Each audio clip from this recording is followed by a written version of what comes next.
अरे आज तो मैं लेट सो के उठी थी और इनका टिफिन बनाना भूल गई। इतने में तो इन्होंने पूरे घर में हंगामा मचा के रख दिया कि मैं लेट हो गया लेट हो गया। अरे ये तो कंचन है ना? हाँ है तो कंचन ही, पर काफी दिनों बाद नजर आई। ऐसे कहाँ चली गई थी? अरे तुम्हें पता नहीं, इनकी पूरी फैमिली तो माता वैष्णो देवी के दर्शन के लिए गई हुई थी। अच्छा, नमस्ते। नमस्ते जी नमस्ते। आओ कंचन बैठो। और सुनाओ, कैसी हो, क्या हालचाल है? अच्छी हूँ, कृपा है माता रानी की। और मैं तो ये कहूँगी, ऐसी मेहर माता रानी सब पर करे। अच्छा, ऐसा क्या कर दिया आपकी माता रानी ने? और आप माता की ही इतनी पूजा क्यों करते हो? आपके धर्म में तो 33 करोड़ देव देवता बताते हैं। रिहाना जी, मैं शेरा वाली माता की पूजा इसलिए करती हूँ क्योंकि उनकी कृपा से आज हमारे पास किसी प्रकार की कोई कमी नहीं है। इसीलिए तो मैं कई बार माता वैष्णो देवी के दर्शन भी करके आई हूँ, ताकि उनकी कृपा हमारे ऊपर ऐसी बनी रहे। और हाँ, आपको पता है, मैं कथा, कीर्तन और जगराते भी करती हूँ, जिससे भाई मुझे तो पूरा विश्वास है कि मैं स्वर्ग में पक्का जाऊंगी। तो फिर आप ही बता दो, मैं शेरा वाली माता को कैसे छोड़ सकती हूँ? सुनो बहन, हम तो काली माता की पूजा करते हैं और बलि देते हैं और सिर्फ उन्हीं की आरती करते हैं, जिससे मेरी माता मुझे मन चाहा फल देती है। और सच मानो, मेरी किस्मत तो जैसे सोई पड़ी थी, जो माँ काली ने ही आके जगाई। मैं तो यही कहूँगी बहन कि ऐसी देवी और कोई नहीं। लेकिन बहन, आप तो बकरे की गर्दन एकदम झटके से काट देते हो, जिससे उसकी रूह दोजक, जिसे आप नर्क कहते हो, वहाँ चली जाती है और उसे खाने वाले को भी पाप लगता है। हम भी तो बकरीद मनाते हैं, लेकिन पहले कुरान शरीफ का पढ़ते हैं, फिर बकरे को हलाल करते हैं, जिससे हमें कोई पाप भी नहीं लगता। बकरे की रूह भी जन्नत में जाती है। अरे दीदी, आप आपस में बेमतलब में क्यों खींचातानी कर रही हो? क्या आपको पता है कि स्वर्गलोक में जाने के बाद अपने पुण्य को खत्म करके वापस इसी मृत्यु लोक में आकर कुत्ते, गधे, बिल्ली आदि 84 लाख योनियां धारण करनी पड़ती हैं। और हाँ, बुरा मत मानना, आप तो अनजान गुरुओं के फंसी पड़ी हो, क्योंकि ना तो वो काली माई बकरे मांगती है और ना ही वो अल्लाह बकरे खाता है। ये तो केवल मनमुखी साधना है। आपको तो पता ही है रिहाना दीदी, ना तो हजरत मोहम्मद जी ने कभी मांस खाया और ना उस समय पर हुए उनके 1,80,000 शिष्यों ने कभी मांस को छुआ। वो तो केवल रोजा रखते थे, बंग तथा नमाज किया करते थे। उन्होंने कभी भी बकरे, मुर्गे आदि पर कर्द नहीं चलाया। और हाँ किरण दीदी, यदि आपकी भक्ति साधना ठीक है, तो क्या किसी वेद शास्त्र में इस बात का प्रमाण है कि काली माता पर बकरे चढ़ाओ? नहीं ना, तो फिर क्यों आप अपने ही सदग्रंथों के विपरीत साधना किया करती हो? ऐसा करने वालों के लिए गीता जी के अध्याय 16 के श्लोक 23 और 24 में कहा गया है कि जो साधक शास्त्र विधि को त्याग कर मनमाना आचरण करते हैं, उनको ना तो सुख मिलता, ना ही कोई सिद्धि प्राप्त होती और ना ही मोक्ष मिलता। मतलब कि इनसे आपको कोई भी लाभ नहीं मिलेगा। अरे सुनीता बहन, आप तो बहुत बात बनाते हो और अपने ही गुरु ज्ञान को उत्तम सिद्ध करने में लग रहे हो। अरे नहीं नहीं दीदी, ऐसी कोई बात नहीं है। जो सच्चाई है मैं तो वही कह रही हूँ। अच्छा, तो मैं एकादशी का व्रत करती हूँ, राम और कृष्ण का नाम जाप करती हूँ, जिन्होंने रावण और कंस जैसों को मार गिराया, तो क्यों ना आप भी उन्हीं का गुणगान किया करो। बुरा मत मानना, आप जी को शायद पता नहीं कि श्री कृष्ण और श्री राम जी तो द्वापर और त्रेता युग में आए थे। यदि उनके नाम जाप करने से मोक्ष प्राप्त होता, तो उससे पहले जो सतयुग आया था, उसमें भला किसका नाम जाप किया करते थे? क्योंकि उस समय तो श्री कृष्ण और श्री राम जी भी नहीं थे। हाँ बहन, ये तो आपने बिल्कुल ठीक कहा। ऐसा तो हमने कभी सोचा ही नहीं था। हाँ दीदी, तभी तो मैं आपको कहती हूँ कि शिव जी जिसका ध्यान लगाते हैं, उसकी पूजा किया करो। ब्रह्मा, विष्णु, महेश और माता प्रकृति, इन चारों से ऊपर ज्योति निरंजन है, जिसे हम काल भी कहते हैं। आप सब इन्हीं की भक्ति साधना में लगे पड़े हो, जिसके कारण आप जन्म मरण के चक्र में ही फंसे रहेंगे और पार भी नहीं हो सकते। अच्छा, तो सुनीता दीदी, फिर आप ही बताओ, हम किसकी भक्ति करें? क्या इनसे ऊपर भी कोई भगवान है? हाँ दीदी, इन पांचों से ऊपर भी एक भगवान है जो सही मायने में पूर्ण परमात्मा है। जैसा कि हम सभी को बोलते हैं, सबका मालिक एक है, तो वो यही परमात्मा है जिनका नाम कबीर है। कबीर? हाँ कबीर। और ये सिर्फ मैं ही नहीं कह रही, सभी धर्मों के धर्म ग्रंथ भी यही प्रमाणित करते हैं। जैसे प्रमाण के लिए ऋग्वेद मंडल नंबर 9 सूक्त 96 के मंत्र 17 में, गुरु ग्रंथ साहिब के पृष्ठ संख्या 721 पर और पवित्र कुरान शरीफ सूरत फुरकानी 25 की आयत 52 से 59 में भी उस कबीर अल्लाह का ही गुणगान किया गया है। सुनीता दीदी, आपको इन सदग्रंथों का इतनी गहराई से ज्ञान कैसे हुआ? हाँ दीदी, बताओ ना। हाँ बताती हूँ। मैं भी पहले इन्हीं देवी देवताओं की पूजा किया करती थी। सभी तीर्थों पर मैं और मेरे पति साथ जाते थे, सभी व्रत भी किया करती थी। लेकिन इतना करते करते भी मेरे घर में सुख शांति नाम की कोई चीज नहीं थी, जिसके कारण मैं अनेक धर्म गुरुओं के पास भी गई, मगर उनसे भी कोई लाभ ना होता। तो वो यही कहते थे कि ये तो आपके प्रारब्ध के कर्म हैं जो आपको भोगने ही पड़ेंगे। उसके बाद तो आपको पता ही है, मेरे पति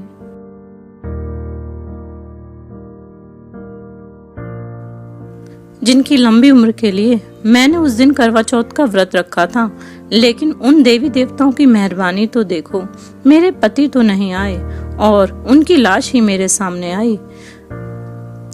उसके बाद तो हम बस उजड़ते ही चले गए। मेरा तो भगवान पर से विश्वास ही उठ गया और मैं नास्तिक हो गई। एक दिन थक हार करके मैं ट्रेन के सामने आत्महत्या के लिए चली गई, लेकिन परमात्मा की दया से एक बहन ने मुझे वहां से बचा लिया। मैंने उस बहन से बहुत कहा, मुझे मर जाने दो, मैं इस जिंदगी से तंग आ चुकी हूँ। तब उस बहन ने मुझे समझाया कि यह मनुष्य जन्म बहुत ही दुर्लभ है, बार बार नहीं मिलता, तुम इसे क्यों नष्ट करना चाहती हो। तो मैंने उस बहन से कहा कि मैंने सभी भगवानों की पूजा करके देख ली, लेकिन उन्होंने मुझे कुछ नहीं दिया। तो उस बहन ने कहा कि आप जी जिन भगवानों की पूजा करते हो, वो तो केवल किए हुए कर्मों का फल ही दे सकते हैं, उसमें कम ज्यादा नहीं कर सकते। चलो मैं आपको संत रामपाल जी महाराज जी के सतलोक आश्रम में ले चलती हूँ, जो पूर्ण परमात्मा की भक्ति बताते हैं। इतना सुनकर मेरे अंदर जीने की उमंग सी जाग उठी और वो बहन मुझे संत रामपाल जी महाराज जी के सतलोक आश्रम में ले गई और वहाँ मैंने उनके द्वारा दिए जा रहे वेद शास्त्रों से प्रमाणित ज्ञान को सुना और देखा, जिसमें वो प्रमाण दे देकर बता रहे थे। अब परमात्मा आगे बता रहे हैं, गीता अध्याय नंबर 15 के श्लोक नंबर 16 और 17 में जो 3 पुरुष बताए, सरपुरुष, अक्षर पुरुष, ये 16वें श्लोक में बता दिया। 17वें में उत्तम पुरुष है तो अन्य परमात्मा इति उदाहरत है, यह लोक धर्म अविश्य विवर्ती अवैश्वर है। अब गीता अध्याय नंबर 15 के श्लोक नंबर 1 से इसका लिंक है, ऊपर को जड़ और नीचे को तीनों गुण रूपी शाखा वाला, ये उल्टा लटका हुआ संसार रूपी वृक्ष है, जिसकी ऊपर को जड़ है वो तो पूर्ण परमात्मा है और नीचे को तीनों दुगुण रजगुण ब्रह्मा सदगुण विष्णु तमगुण शिव जी रूपी शाखा है। तो परमात्मा ने स्वयं आकर बताया था कि अक्षर पुरुष एक पेड़ है, सरपुरुष यानी ज्योत निरंजन वा की डार और तीनों देवा शाखा है, ये पात्र रूप संसार। अब ये दास बता रहा है कि जो जड़ है वो परम अक्षर ब्रह्म है। गीता अध्याय नंबर 8 के श्लोक नंबर 3 वाला वो परम अक्षर ब्रह्म है, वो परम अक्षर पुरुष कहो, परम अक्षर ब्रह्म कहो। और गीता अध्याय नंबर 15 के श्लोक नंबर अब 17 पर आते हैं, उत्तम पुरुष है तो अन्य परमात्मा इति उदाहरत है, यह लोक धर्म अविश्य विवर्ती अवैश्वर है। उत्तम पुरुष, पुरुषोत्तम यानी श्रेष्ठ भगवान, जिसको परमात्मा कह सकते हैं, कहा जाता है, जो वास्तव में अविनाशी है, जो सबका धारण पोषण करता है, सबके तीनों लोकों में प्रवेश करके सबका धारण पोषण करता है, वो अविनाशी परमात्मा है। वो परम अक्षर ब्रह्म है, वो संसार रूपी वृक्ष की जड़ है, जिससे सबकी परवरिश होती है। पूरे वृक्ष की परवरिश जड़ से होती है, मूल से होती है। तो वो परम अक्षर ब्रह्म जो है वो जड़ है पूरे संसार की, वो परम अक्षर ब्रह्म है। गीता अध्याय नंबर 18 के श्लोक 62 में जिसके विषय में कहा है कि अर्जुन तू सर्वभाव से उस परमेश्वर की शरण में जा, उसकी कृपा से तू परम शांति को और सनातन परम धाम को प्राप्त होगा। तो यहाँ गीता अध्याय नंबर 8 के श्लोक 5 और 7 में गीता ज्ञानदाता ने अपनी विषय बता दिया कि भक्ति भी कर, युद्ध भी कर, जन्म मृत्यु तेरी भी रहेगी, मेरी भी रहेगी। तो गीता ज्ञानदाता के पास वो कंप्लीट कोर्स नहीं है जिससे जन्म मृत्यु उसकी कट सके और उसके उपासक की कट सके। स्पष्ट कर दिया। अब वो कहता है कि उसके लिए तत्वदर्शी संतों ने खोज ले। तो इस विषय में आज तत्वदर्शी संत ये रामपाल दास है, जिला हिसार, हरियाणा। अब किसी का भ्रम ना रहना चाहिए। देखो, एक 1000 का नोट है, उस पर लिखा है कि मैं धारक को 1000 रुपये देने का वायदा करता हूँ। दास पे लिखा नहीं है, दास बोल सकता है कि मैं उपासक को सर्व सुख और पूरा कंप्लीट मोक्ष देने का वायदा करता हूँ जब नियम में रहोगे। तो पुण्यात्माओं, बिना बताए पता कैसे चले? स्वयं परमात्मा आए थे, 120 वर्ष रह के चले गए। हम लाल की पहचान करना जानते नहीं, इस कारण से मार खाते रहे। और एक तो कहना होता है, विद प्रूफ प्रूव करूँगा कि इस विषय में किसी के पास ज्ञान नहीं, किसी के पास समाधान नहीं, और कबीर जैसा भगवान नहीं, और इस परमात्मा के दास को जो प्राप्त है कबीर परमात्मा का दिया हुआ ऐसा कोई ज्ञान नहीं।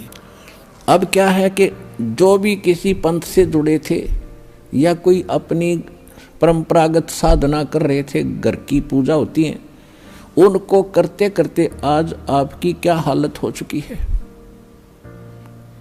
किसी को शांति नहीं, किसी का बेटा मर गया, किसी की बेटी मर गई, किसी की बेटी विधवा होगी, किसी का पोता मर गया, किसी को कैंसर होगी, किसी को और अन्य समस्याएं पैदा हो रही हैं। और वो भक्ति अब भी कर रहे थे, उन्हीं पंथों से भी जुड़े उनका कति विनाश हो लिया, सर्वनाश हो रहा है।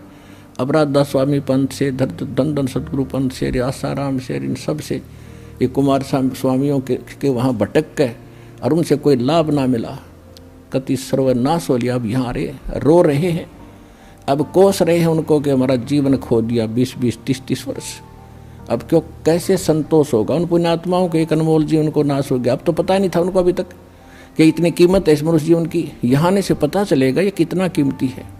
और अब यहाँ आते हैं और कोई कहता जी मैंने 20 वर्ष हो गया राधा स्वामी में था, इतने दुख गिनवाता है, मुझे भी रोना आने को हो जाता है। और फिर उसको कहा जाता तू वहाँ 20 वर्ष खो दिए, अब यहाँ 20 महीने या साधना करके देख ले, तेरे वारे न्यारे ना हो जाता है, बेशक कद्दे छोड़ दिए फिर। और पुण्यात्मा वो तत्वदर्शी संत और वो पद्धति जो भगवान को पाने की और सत्ता स्थान मिलने की, जन्म मृत्यु का रोग काटने की इस दास के पास है। आओ और ग्रहण करो। हम पलकें बिछाए बैठे आपके लिए, जितना देर से आओगे उतना घना पछताओगे। बोलो सतगुरुदेव। जिसको अच्छे से देखकर और समझकर मैंने उस बहन को संत रामपाल जी महाराज जी से दीक्षा दिलाने को कहा और फिर मुझे नियम समझाकर संत रामपाल जी महाराज जी द्वारा टीवी के माध्यम से नाम दीक्षा दिलाई गई।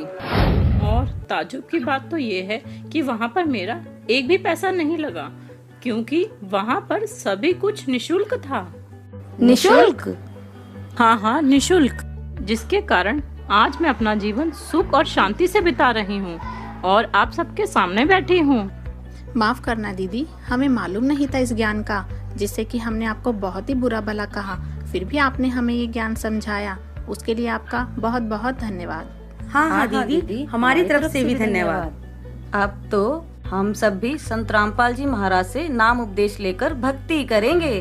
हाँ, सही कह रही हो। अरे क्यों नहीं, लेकिन धन्यवाद करना है तो मेरा नहीं, संत रामपाल जी महाराज जी का करो, जो कितना संघर्ष करते हुए इस ज्ञान को जन जन तक पहुंचा रहे हैं। ताकि सभी को इस ज्ञान का पता चल सके और सभी लोग सुखी हों। बोलो सद्गुरु रामपाल जी महाराज की जय हो।